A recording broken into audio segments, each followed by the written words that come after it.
sebuah proklamasi yang tentu menyenangkan, menggembirakan hati kita bahwa kita adalah anak Allah. Kita menjadi anak Allah. Kalau disebut kita menjadi anak Allah atau bahasa Batak gabe anak ni debata, itu menyatakan bahwa ternyata sebelumnya ini kita itu bukanlah anak Allah. Mungkin sekedar anak ayah, anak ibu, tetapi belum sampai pada tahap menjadi anak Allah. Sebagai anak ayah dan ibu, kita dilahirkan dari rahim ibu, lalu kita menjadi warga negara di tengah-tengah dunia ini. Tetapi di sisi lain, kita menjadi anak Allah yang dibaptiskan dalam nama Kristus Yesus Tuhan kita. Mengubah status kita menjadi anak Allah dan menjadi pewaris kerajaan surga. Oleh karena itulah para tokoh-tokoh gereja menyebutkan bahwa orang percaya itu sesungguhnya memiliki dua warga negara. Pertama, warga negara di dunia ini, tetapi di sisi lain kita adalah warga kerajaan surga. Jadi kalaupun kita lahir dari rahim ibu kita di dunia ini, tetapi kelak orang percaya itu akan berpulang kepada Tuhan, pencipta dan pemilik kita sekalian. Bapak, Ibu, saudaraku yang kekasih, kita adalah anak Allah melalui baptisan dan melalui iman kepercayaan kita. Bagaimanapun kehidupan kita, bagaimanapun wajah kita, apakah hidung kita peset atau mancung, apakah rambut kita lurus atau keriting, apakah penglihatan kita tajam atau sipit, dengan berbagai keberadaan kita masing-masing, bahkan mungkin warna kulit kita yang berbeda-beda, tapi firman Tuhan hari ini menyatakan dan memproklamasikan bahwa kita adalah anak Allah. Ini sesungguhnya penghiburan yang luar biasa bagi kita, bahwa betapa kita menjadi orang yang amat berharga, menjadi anak Tuhan. Hidup di tengah-tengah dunia ini, tetapi sesungguhnya status kita sebagai orang beriman adalah anak Tuhan yang sedang check-in di tengah-tengah dunia ini untuk mencerminkan wajah Kristus, untuk mencerminkan perangai sorgawi di tengah-tengah dunia yang sedang kita huni ini. Oleh karena itu, sebagai anak-anak Allah, sejatinya kita juga berperilaku layaknya sebagai warga kerajaan surga. Dalam bahasa Batak ada sebuah lagu yang cukup menyejukkan untuk menentukan dan menunjukkan betapa kita adalah anak Allah. Mungkin 492 dalam buku ND kita gitu ya. Anakona doa, anakona doa, dibain Tuhan Yesus, anakona doa. Manakala ada engkau merasa hidupmu tidak berarti, atau kesepian, atau dianggap hina, tidak masuk hitungan di mata orang, tapi Tuhan menganggap kita amat berharga. Dan kita adalah anak Tuhan yang sedang Tuhan tempatkan di tengah-tengah dunia ini. Bapak, Ibu, saudaraku yang kekasih, bagaimana kita menjadi anak-anak Tuhan? Itulah yang disebut tadi dalam ayat 25.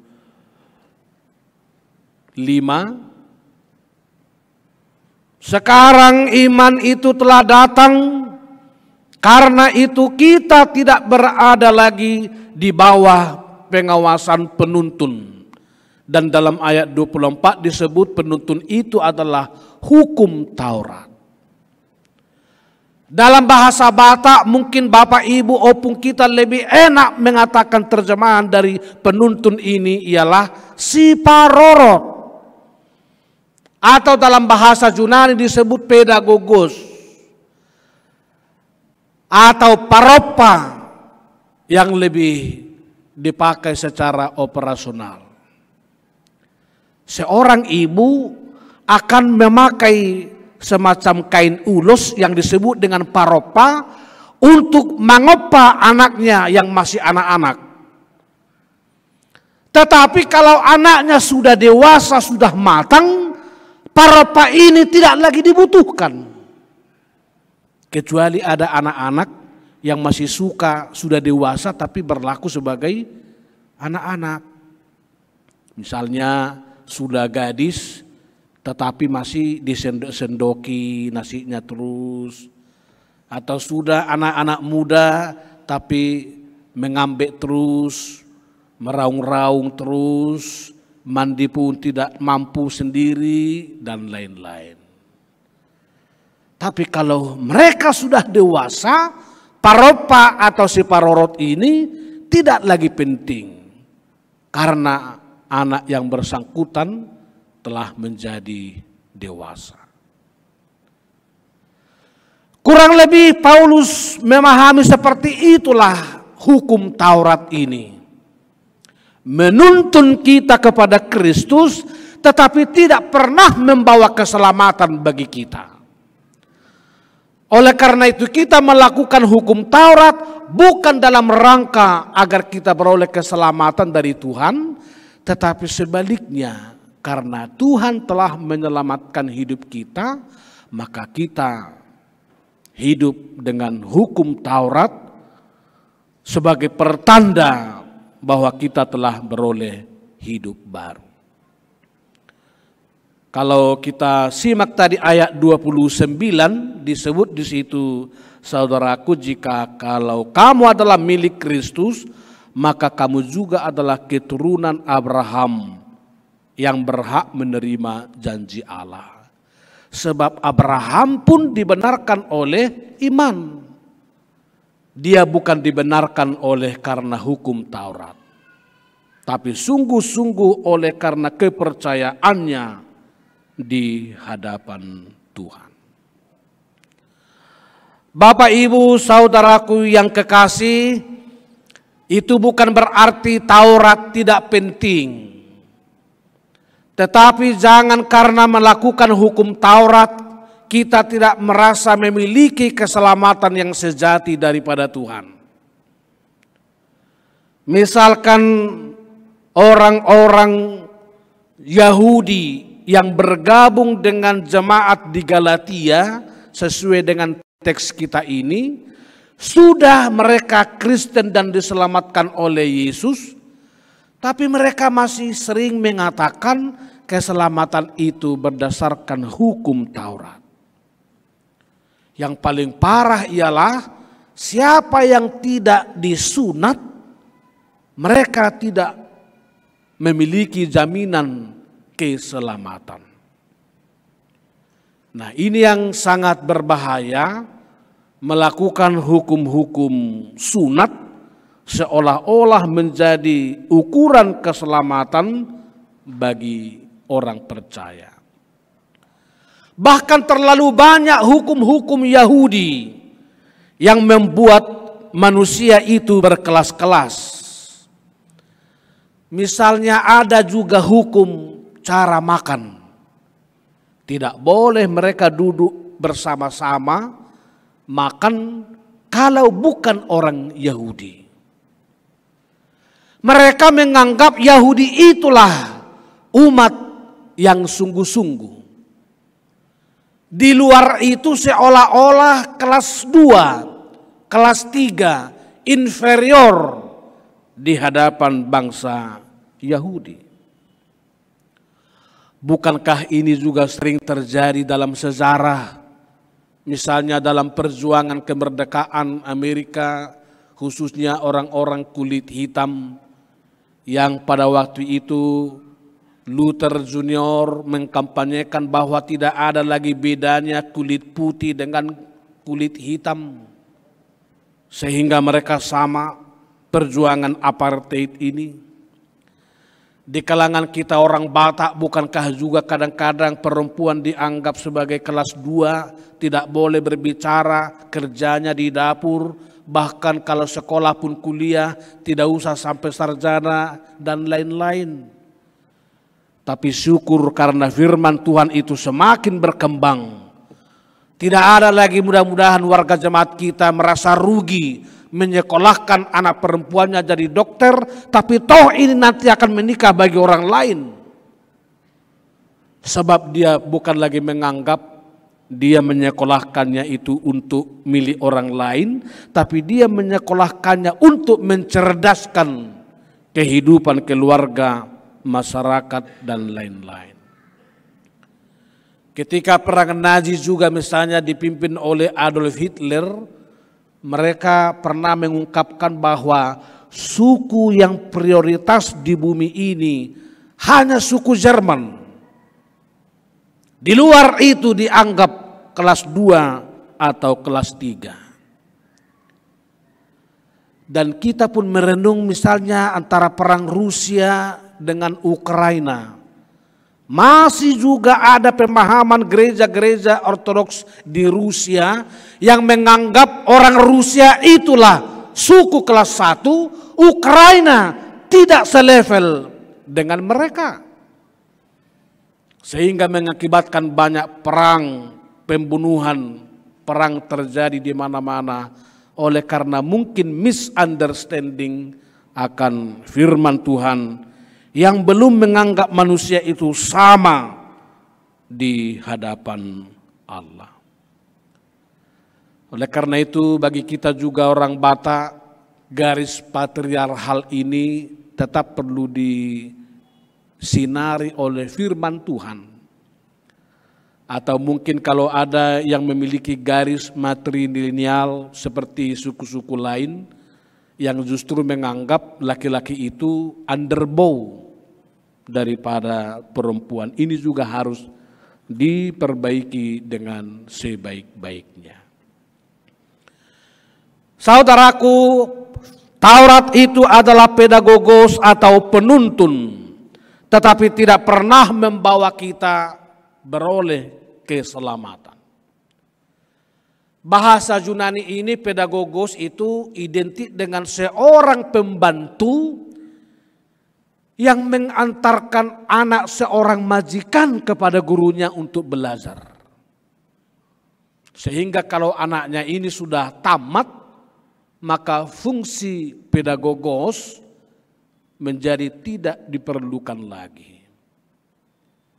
Tetapi dalam kacamata iman Kristen, keselamatan itu dari Tuhan melalui iman kita, tetapi sebaliknya kita harus melakukan hidup baru yang setidaknya diukur dengan melakukan dengan setia Taurat firman Tuhan dalam kehidupan kita sehari-hari. Kira-kira seperti apa implementasi Taurat itu sebagai penuntun dalam hidup kita? Misalnya seperti cermin yang kita pakai untuk berkaca, maka kita akan melihat mana wajah kita yang kotor, untuk dibersihkan. Mana wajah kita yang memiliki kotoran-kotoran dari mata untuk dibersihkan.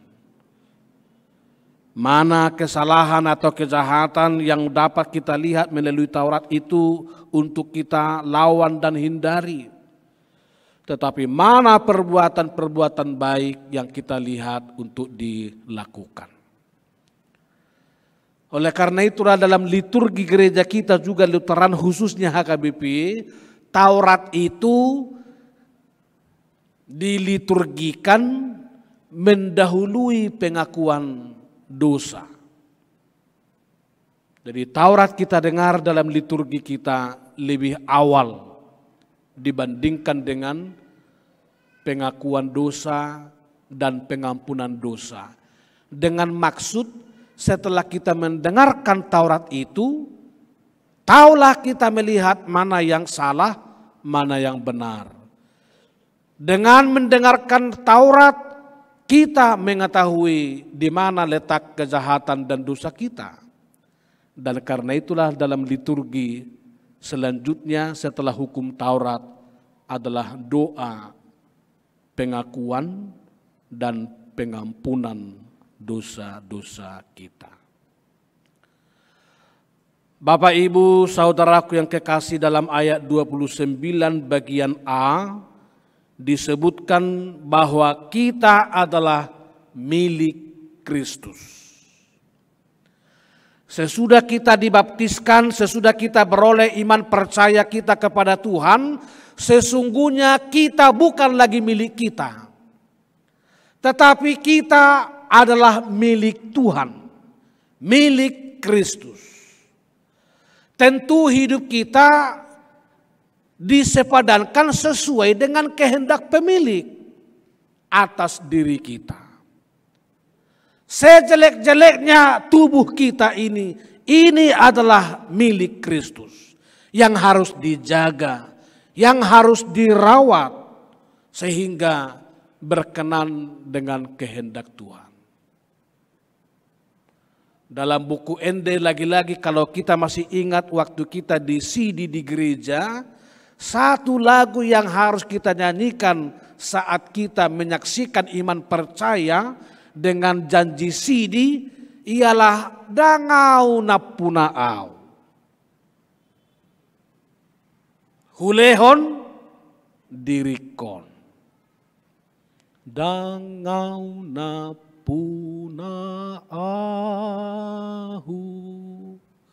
Hulehon diriko. Itu artinya sejak awal anak-anak muda yang sudah sidi diingatkan untuk menjaga kesucian dan kekudusan tubuhnya. Karena dia telah menjadi milik Kristus.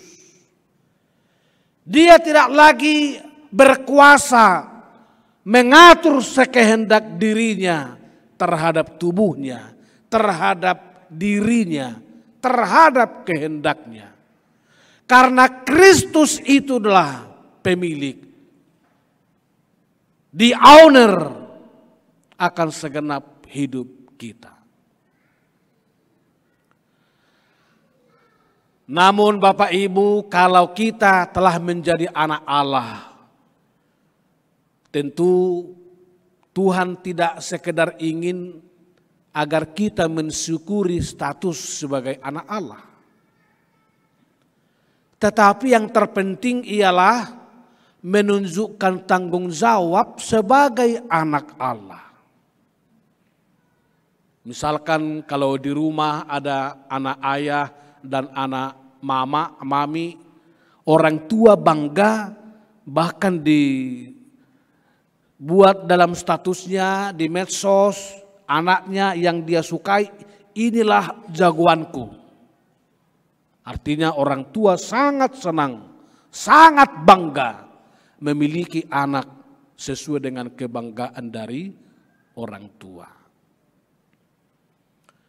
Nah, tetapi kalau anak itu melakukan sesuatu yang sangat tidak berkenan di hadapan jemaat, maka orang akan bertanya, Ay anak ngisir nuaengon.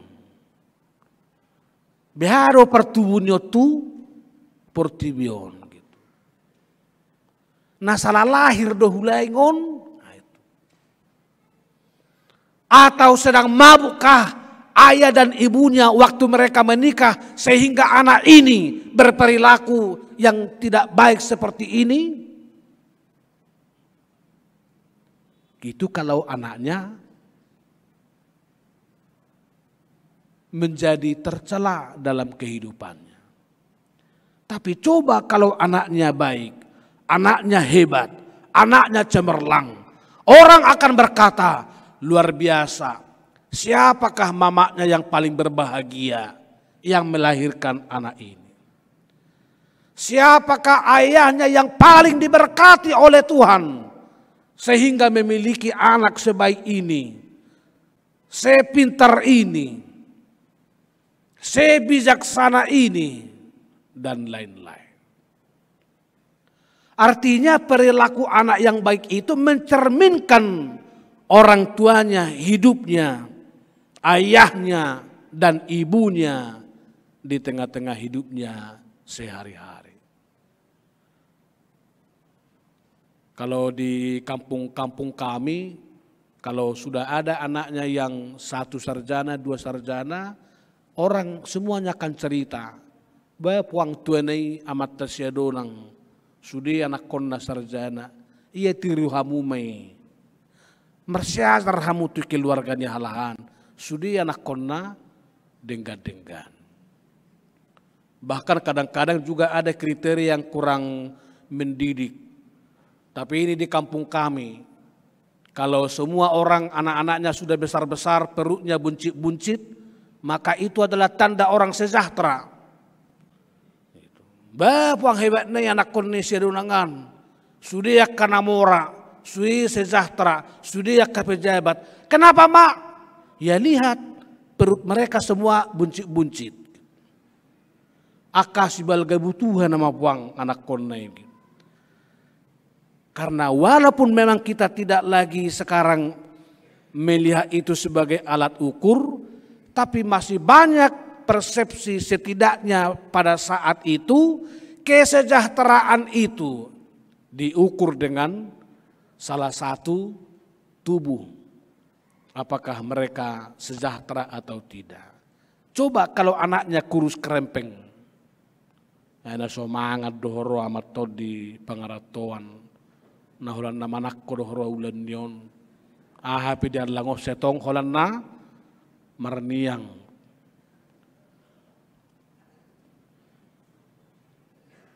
Tapi jangan sakit hati kalau sekarang yang kurus-kurus, yang langsing-langsing yang paling diminati. Malah seperti saya ini kalau buncit-buncit, nggak ada lagi orang yang berminat. Syukurlah saya sudah menikah. Kalau tidak susah juga nanti hidup ini. Sebagai anak Allah bukan sekedar status tapi ada tanggung jawab. Yakni menjaga kehormatan. Kalau kepada orang tua, tetapi sebagai anak Allah kita menjaga citra diri sebagai anak Tuhan dalam hidup ini.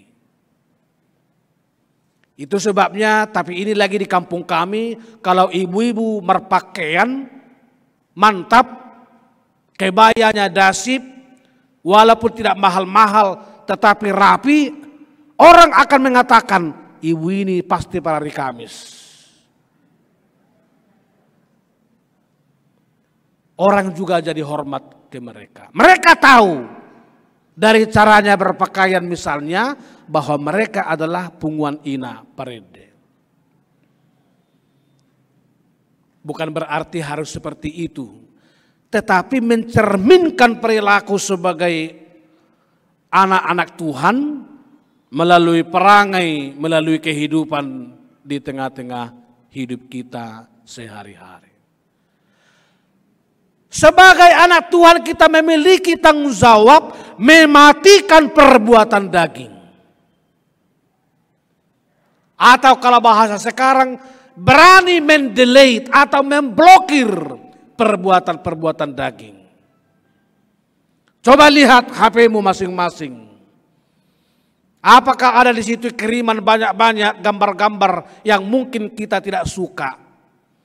Selama kita masih gemar menyimpan-nyimpan itu tandanya kita belum berani memiliki komitmen, mendelete, memblokir perbuatan-perbuatan daging. Tapi siapa yang sudah menjadi anak Tuhan yang sejati, dia pasti akan jijik dengan itu dan berani segera mendelete atau memblokir semua itu. Dan juga dengan perbuatan-perbuatan lain yang tidak berkenan di hadapan Allah. Lalu sebagai anak Tuhan kita juga disebutkan menjadi pewaris harta kerajaan surga. Ini luar biasa, sebagai anak Allah kita menjadi pewaris akan harta kerajaan surga. Kalau kita pakai analogi kepada orang tua, misalkan orang tua kita sudah semakin tua, bagaimanapun baiknya dia bersahabat dengan orang lain, dia tidak akan pernah mewariskan hartanya kepada orang lain. Tetapi bagaimanapun kadang-kadang sikap anaknya yang mungkin sering salah, yang kurang hormat, yang kurang berbuat baik dari anak kepada orang tua, tetaplah orang tua itu akan mewariskan hartanya kepada anak-anaknya. Seperti itulah juga analogi gambaran bahwa kita ini adalah ahli waris kerajaan surga. Tetapi sebagai ahli waris, janganlah hanya mewarisi untuk memiliki. Tetapi yang lebih penting ialah mewarisi nilai-nilai kehidupan Kristus dalam hidup ini. Mewarisi nilai-nilai Kristiani dalam hidup ini. Sehingga kita sebagai warga kerajaan surgawi sedang memancarkan wajah Kristus di tengah-tengah dunia ini, di rumah, di kantor, dengan memiliki disiplin waktu bekerja, dengan kinerjanya yang jauh lebih produktif, sehingga orang lain juga beroleh berkat melalui kehadiran kita. Maka orang akan mengenal Kristus melalui kehidupan kita, melalui kinerja kita, melalui kasih kita, melalui hidup berdamai kita, sehingga orang lain pun percaya bahwa Kristus itulah Tuhan dan Juru Selamat bagi dunia ini. Selamat menjadi anak-anak Allah, dan marilah kita tetap hidup sebagai anak-anak Allah. Jangan sampai kita mencederai Tuhan sebagai anak-anak Allah yang tidak memancarkan hidup itu dalam hidup kita sehari-hari.